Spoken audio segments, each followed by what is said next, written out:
Hi everybody, we're back. Reset the table, version number 2.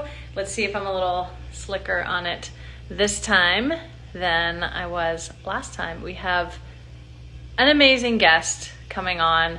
I can't wait. It's so wonderful. Okay, let's find her. The Indomitable. I mean, I always mess up at this part. Okay. Oh, thanks, Prissy. Okay, boom, boom, boom. Oh. Okay. How is everybody, by the way? Hopefully everyone is doing okay. We're, I guess, over a week into this. I guess depends on how long you've been really doing it. Okay, add. Can I do it? We'll see. It says waiting.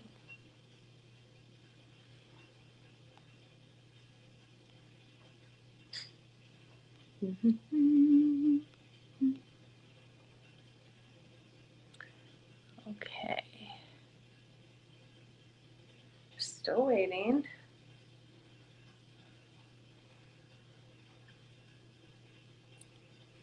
What is it, Monday?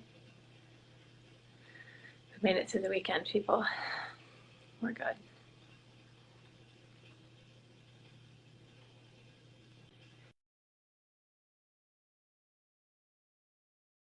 I need to invite, okay.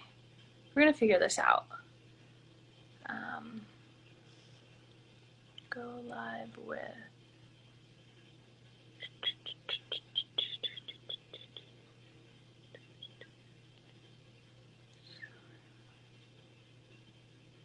Okay.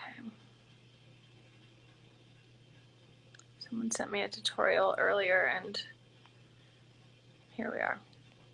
Those are questions. I think I requested.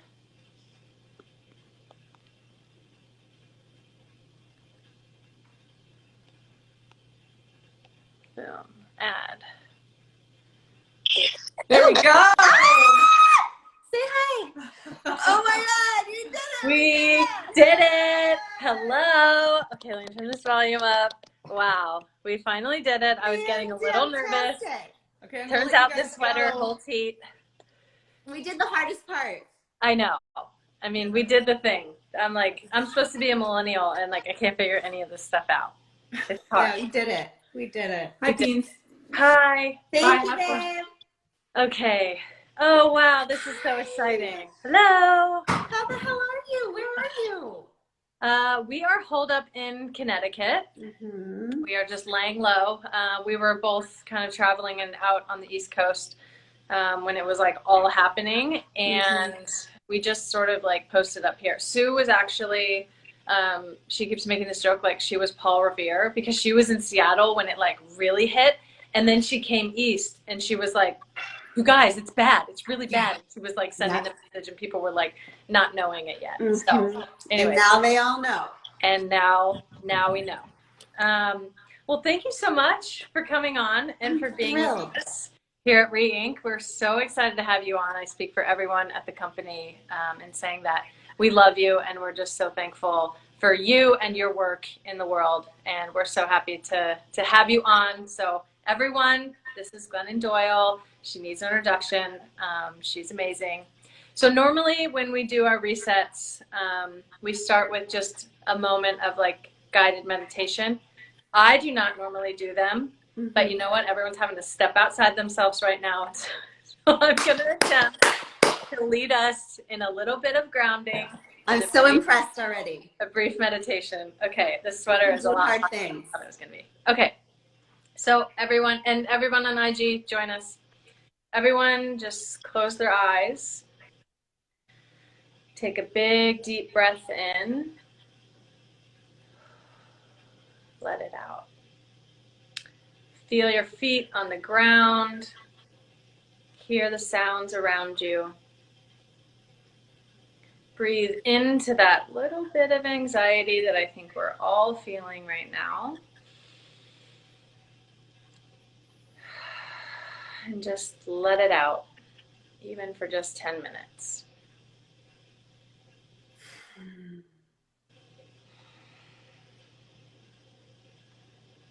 Okay. Great job, everyone. I feel like Kristen Press is going to be so proud of us. I hope so. She's watching. I hope she's proud. I've been trying to listen. Kristen and Jess, who works at our company, has been leading them in the past. And so I'm trying to pick up on all the things that they're doing. So, okay, we wanted to do these because this is obviously just an unprecedented time in literally everyone's lives and in multiple generations. And we were kind of talking as a company, and it's really hard right now. And I think people are trying to figure out what to do.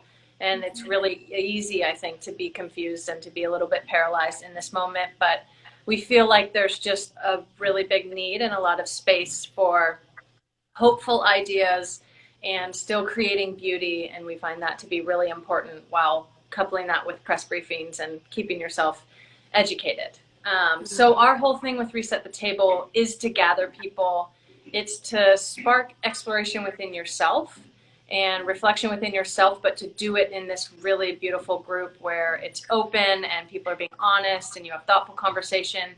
And then sort of at the end, it's to like arm people back out into the world. So it's not just like a fun brunch that we want to get together. We want people to think big and think differently, and then act with purpose. And there's no better person to do this with than you.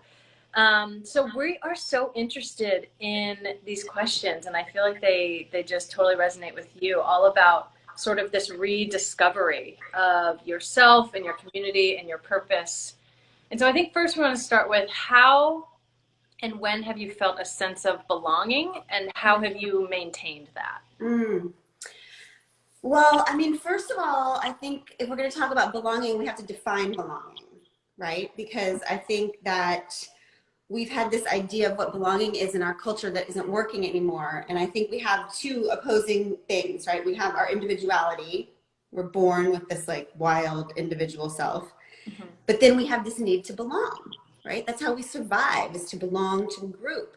And what we've had to do usually over time to survive is to give up most of this to fit in this, right? Because what we learned from when we're a kid, we're given these labels, right? You're a girl. So girl, this is what girls do. Here's your sexuality. This is what a straight person does. Here's a Christian. Like, this is what a Christian does. This is what a woman is.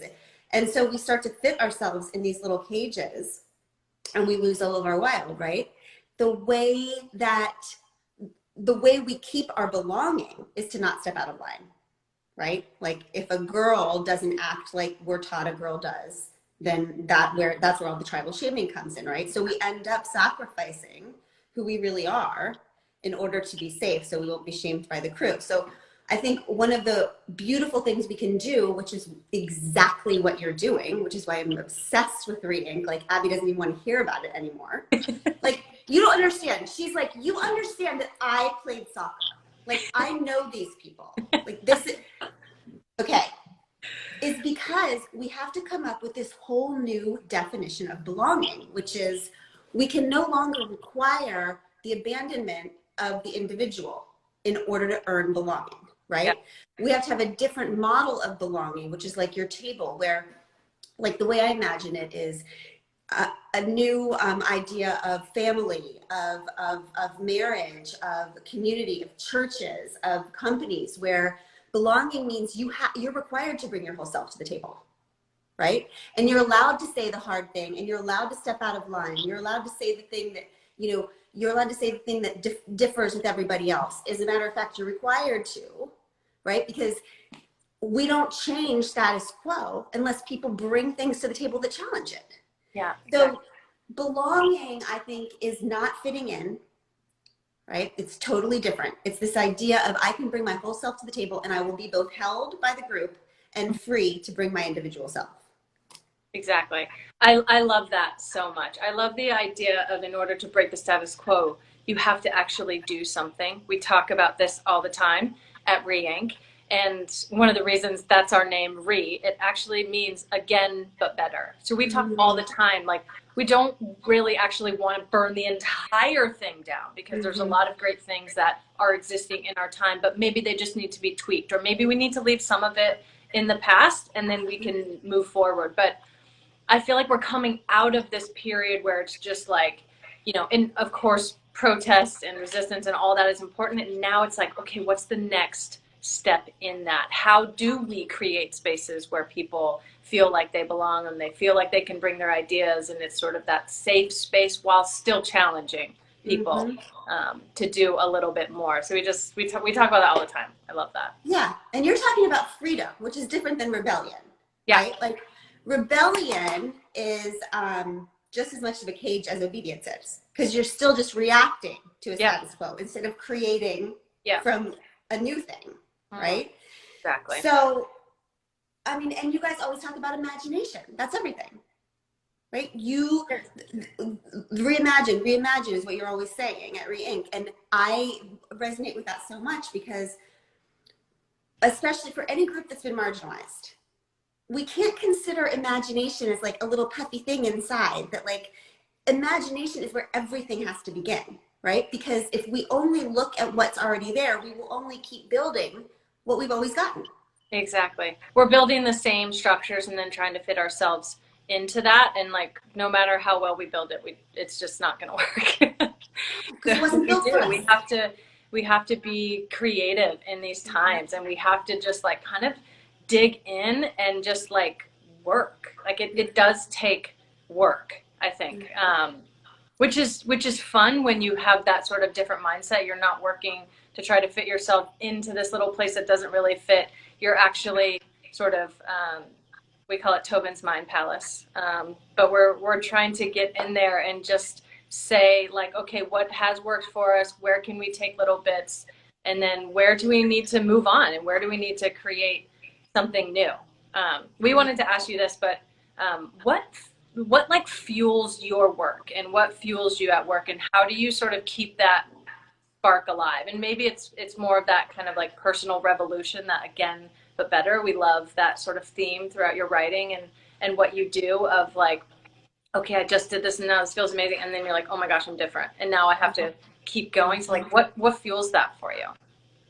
I mean, I guess that I've just seen again and again the power of imagination, the power of women who, I mean, this applies to men too, but whatever, I'm just speaking to women unapologetically. But like, the idea that when people bring their full selves, magic happens. And especially for, I mean, okay, there's a reason that Martin Luther King said, I have a dream, right? There's a reason that Gloria Steinem said, after all, dreaming is a form of planning. It's because for all of us for whom status quo was not built, we have to look inside, right? We have to think of our imagination. It's like there's a scene order, like what you guys are doing. My favorite definition of faith or imagination is a belief in the unseen order of things, right? So there's a visible order that we can all see. We know who it was made for. We know it's not working. We know it's broken. But we all have this thing inside of us that's like a hunch. Some people call it faith. It's like this idea that it was all supposed to be more beautiful than this. Yeah. Right? And then we think that's just like a pipe dream, right? But that's the blueprint. Like that's what we were born to create. Yeah. Right. Like maybe imagination isn't where we go to escape reality, but it's where we go to actually discover the truest reality that we were born to give birth to down here. Exactly. Right? So, creating these spaces that you're doing, I'm obsessed with this idea of this table, the table that you guys are setting, because I have seen what fires me up, because I have my individual work, which is my art, which is where I'm freest, is inside my art. But it's the activism that gets me going, because there's something about seeing, as you all know, a table full of women bringing their wildest ideas to the table, who are not afraid to bring them, because they know that everybody at the table is going to go, huh, like there's nothing too crazy. There's nothing too wild. There's nothing that's outside of the box. Like when you guys released your logo and your lettering, Abby was like, why are the letters backwards? I was like, because they're breaking out of every structure, even the way that letters are supposed to be formed. Like, we're just like stepping outside of everything. So what fires me up is I think that we are here to keep creating a newer, truer, more beautiful world over and over again. And that only happens when women one at a time are expected to, required to, and permitted to bring their full selves to the table.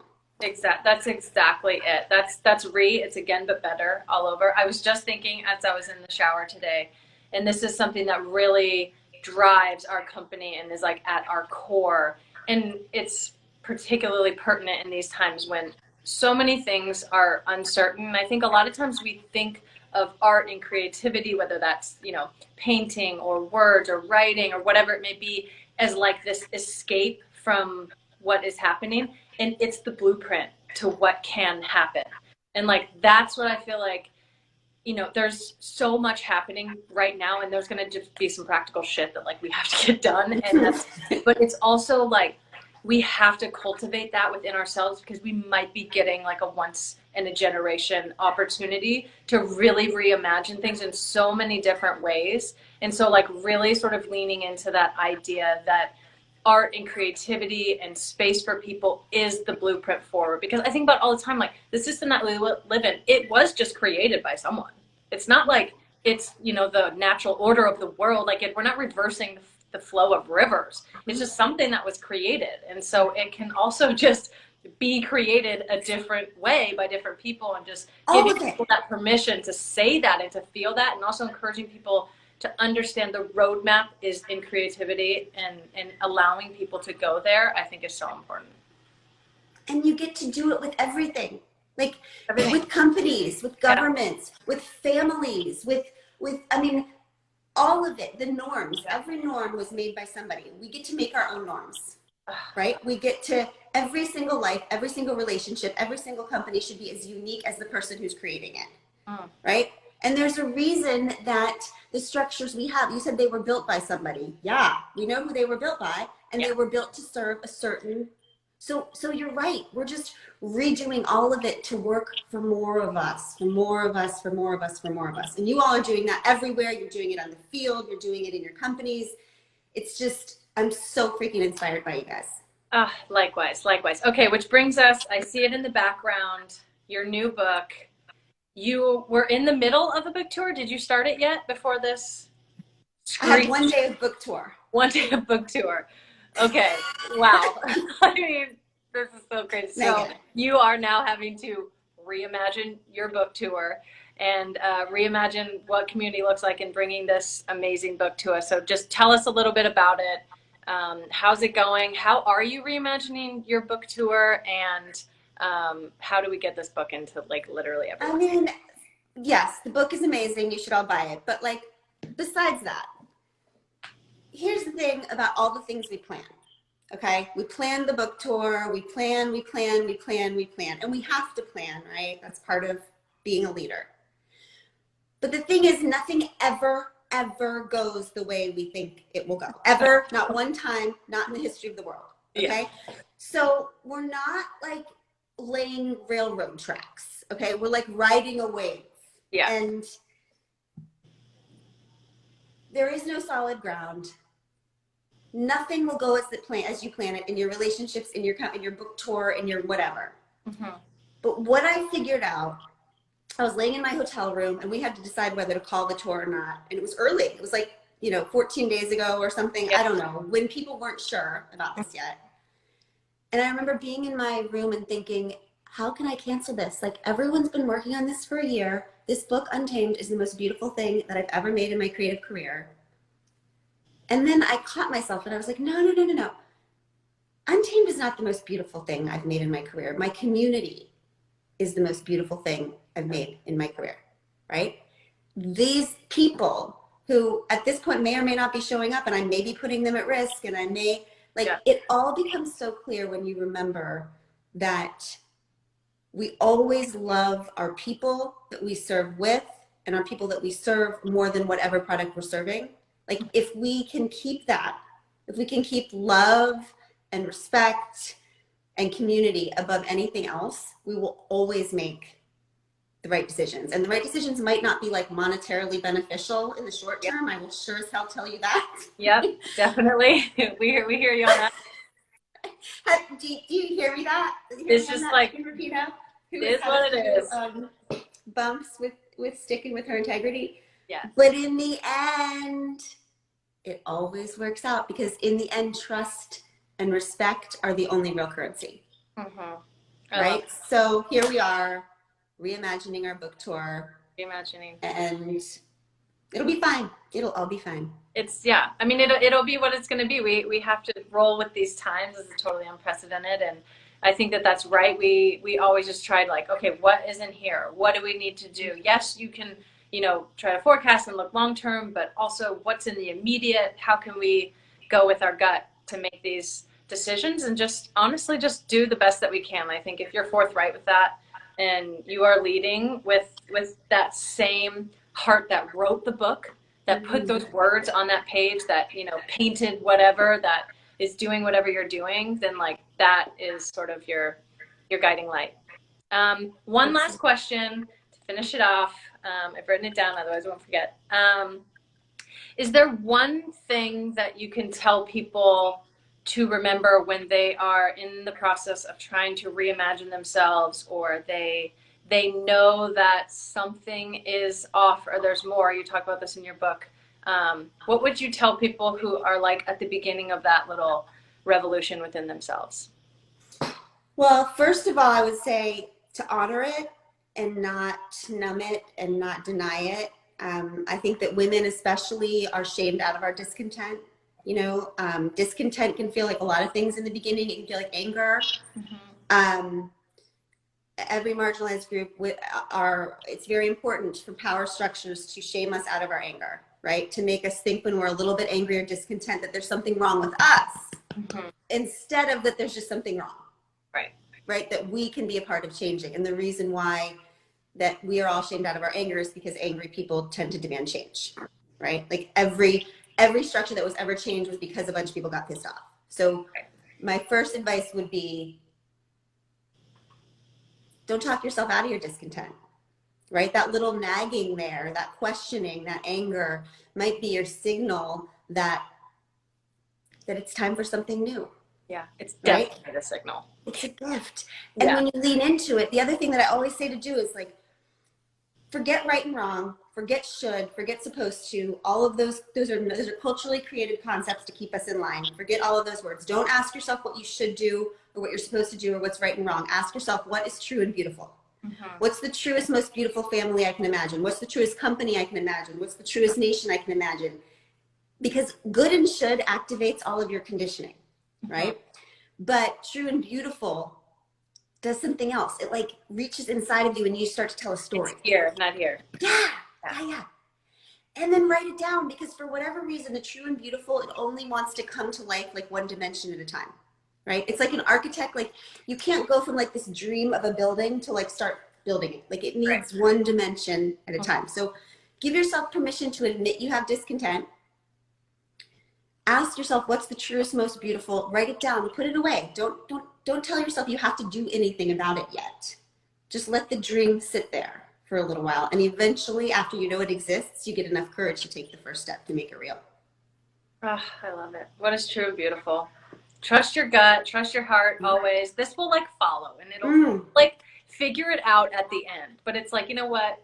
This is like, got to be the follower. It'll keep up if it can. If not, we're still doing the things. Absolutely. That's where all our junk lives, our conditioning, our fear. Like, we got to get out of here and get back here. That's what you guys do. Well, thank you so much. I just love it. I wish that we could talk for 10 hours. I have to do an extended one. We love you so much. Thank you for sharing. Thank you for just being wonderful in the world. If ever there's anything we at Re-Inc. Can do with you or for you, don't hesitate. Everybody stay inside, stay away from each other. If you need help, reach out in the right ways, but we have got to flatten this curve, frankly. Amen. So stay in, tap into that creativity, and find the little beautiful things in this uncertain world. Perfect. Bye, you guys. I love you. Bye-bye. Bye, guys.